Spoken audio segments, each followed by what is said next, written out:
인생의 베일. 인간은 원래 어리석다고 생각하면 조금 위안이 될까요? 자신을 사랑해주면 오만해지고 달콤한 말에 속아 자신을 내어주기도 합니다.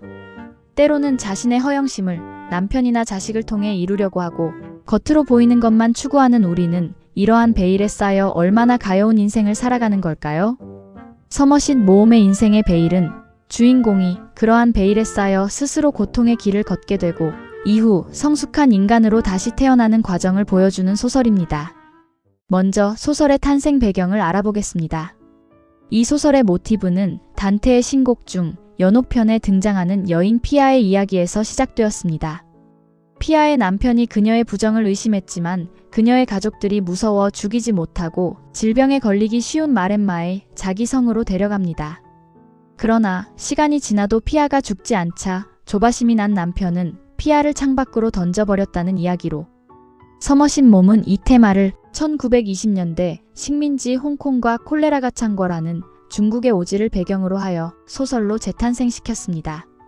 몸은 1920년대 초반 중국과 동남아시아를 여행하는 도중 전염병이 창궐하던 중국 내륙의 참혹한 현실을 체험하게 됩니다.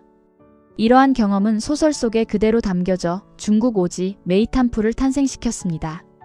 제목 인생의 베일은 영국 시인 셸리의 오색의 베일 살아있는 자들은 그것을 인생이라 부른다 라는 시의 한 구절에서 따온 것으로 겉으로 보이는 것만 추구하는 베일에 쌓여 가여운 인생을 살아가는 우리의 모습을 이 소설은 담고 있습니다. 이제 작가 소개로 들어가겠습니다. 자세한 작가 소개는 인간의 굴레에서의 영상을 참고해 주시고 오늘은 이 소설과 관련하여 짧게 소개하고 넘어가겠습니다. 서머신 몸은 인간의 내면과 욕망 그리고 자기 기만을 날카롭게 그려낸 영국의 소설가이자 극작가입니다. 몸은 프랑스 파리에서 태어났지만 어린 나이에 부모를 잃고 영국에 살고 있는 숙부에게 보내져 엄격한 환경 속에서 성장합니다. 그는 의사가 되어 실제로 병원에서 환자들을 돌보며 인간의 다양한 삶과 고통을 가까이에서 보게 됩니다.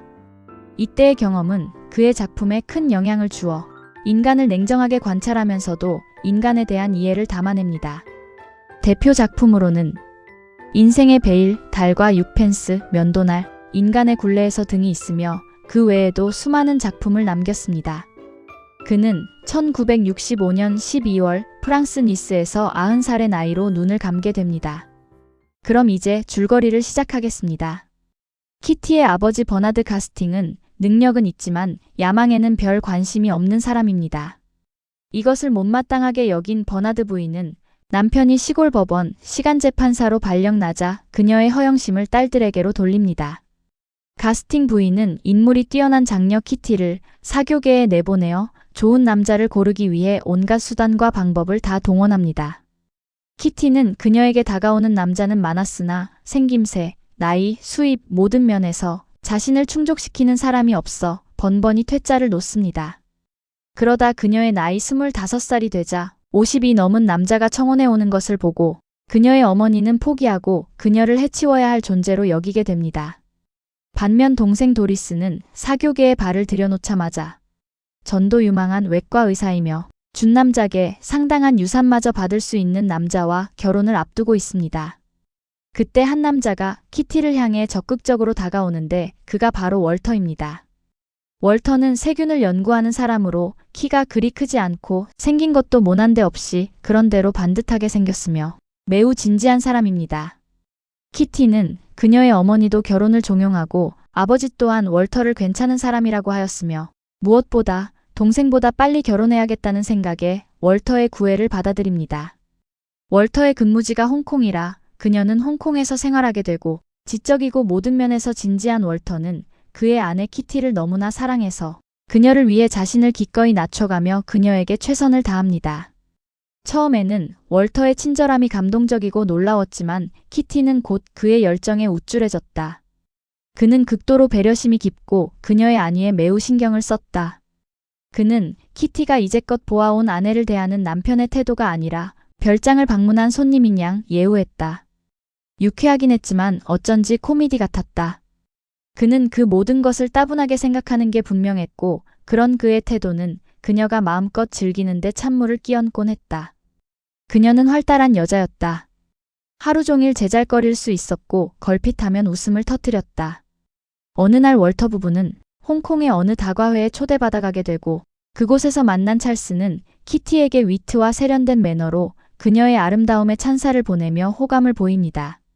이후 찰스는 계속해서 그녀에게 호감의 표시를 보내게 되고 그녀는 처음에는 몇 번 선을 그었으나 40이라는 나이에도 불구하고 키가 크고 잘생겼으며 배도 나오지 않은 유쾌한 찰스에게 빠져 결국 불륜을 저지르고 맙니다. 그것은 월터와 키티와의 결혼 1년 만에 일어났고 지금 그들은 결혼 2년째입니다. 어느 날 찰스가 점심시간을 이용해 키티의 집에 오게 되고 키티와 찰스가 그녀의 방에서 사랑을 나누고 있을 때 방문 손잡이를 돌리는 소리를 듣게 됩니다. 방금 누가 문을 열려고 했어요. 하녀나 하인 중 하나였겠지. 하인들은 이 시간에 얼씬도 안 해요. 내가 점심 후에 꼭 낮잠 자는 걸 아니까. 그럼 누구지? 월터. 그녀가 속삭였다. 입술이 바르르 떨렸다. 그날 남편 월터는 퇴근 후 평소와 다름없이 행동하나 그녀에게 키스를 하지 않습니다.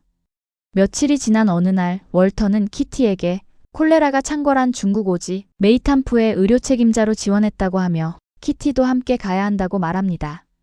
그녀는 자신은 죽을 수도 있는 그곳에 갈 수 없고 한순간도 따분한 그를 사랑한 적이 없으며 찰스를 진심으로 사랑한다며 이혼을 요구합니다. 그러자 월터는 찰스가 찰스 부인 도로시와 이혼 도장을 찍고 키티와 결혼을 한다면 자신도 이혼해준다는 말을 하며 이런 말을 덧붙입니다. 내가 무지하지 않다는 걸, 천박하지 않다는 걸, 남의 험담을 일삼지 않는다는 걸, 그리고 멍청하지 않다는 걸 당신에게 숨기기 위해 얼마나 애썼는지 생각하면 한편이 코미디야. 당신이 지성에 얼마나 겁을 먹는지 알고 있었기 때문에 나도 당신이 아는 다른 남자들처럼 당신에게 바보처럼 보이려고 별짓을 다 했어. 키티는 찰스에게 이런 사실을 다 털어놓고 그에게 자신을 구해줄 것을 호소합니다. 하지만 찰스는 매우 기뻐하며 그녀에게 메이탄프로 가라고 합니다. 그는 덧붙여 자신의 아내가 훌륭하며 그런 아내를 자신은 사랑한다고 말합니다. 또한 자신은 아이가 둘이나 있어 가정을 지켜야 한다고 합니다.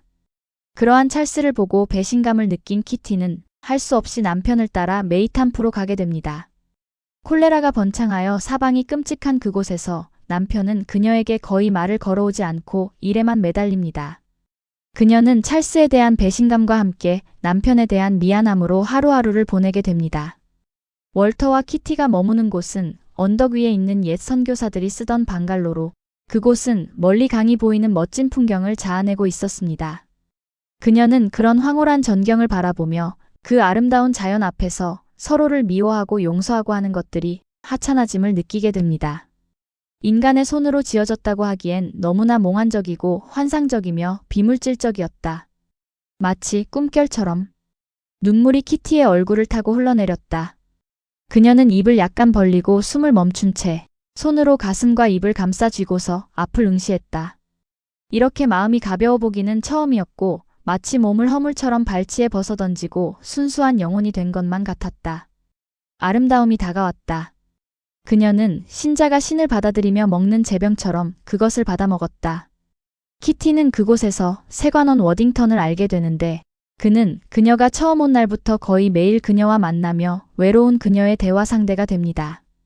어느 날 그녀는 찰스를 잘 알고 있던 워딩턴을 통해 찰스가 아첨을 잘하며 소소하게 바람을 피우지만 교활하여 결코 가정을 버리지 않는다는 것과 그의 아내 또한 그러한 남편을 잘 알고 있고 그의 바람을 대수롭지 않게 여기며 상대한 여자들을 싸구려 취급한다는 말을 듣게 됩니다. 찰스의 민낯을 알게 된 키티는 또 한 번 배신감의 분노를 느낍니다. 어느 날 키티는 워딩턴을 통해 수녀원에 방문하게 되고 그곳에서 그녀는 콜레라로 죽어가는 환자들과 전염병으로 부모를 잃은 아이들에게 아낌없는 헌신과 사랑을 보내는 수녀들을 지켜보게 됩니다. 또한 그녀는 워딩턴과 수녀들을 통해 자신의 남편이 얼마나 지성있고 이타적이며 괜찮은 사람인지를 확인하게 됩니다.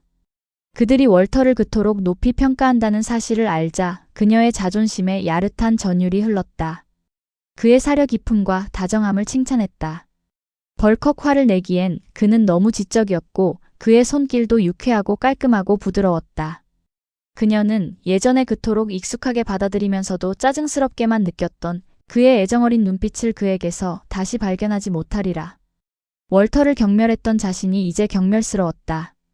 키티는 수녀들의 헌신적인 모습과 바쁜 일상을 보면서 자신도 보탬이 되는 일을 하고자 수녀원에서 아이들을 돌보는 일을 하게 됩니다.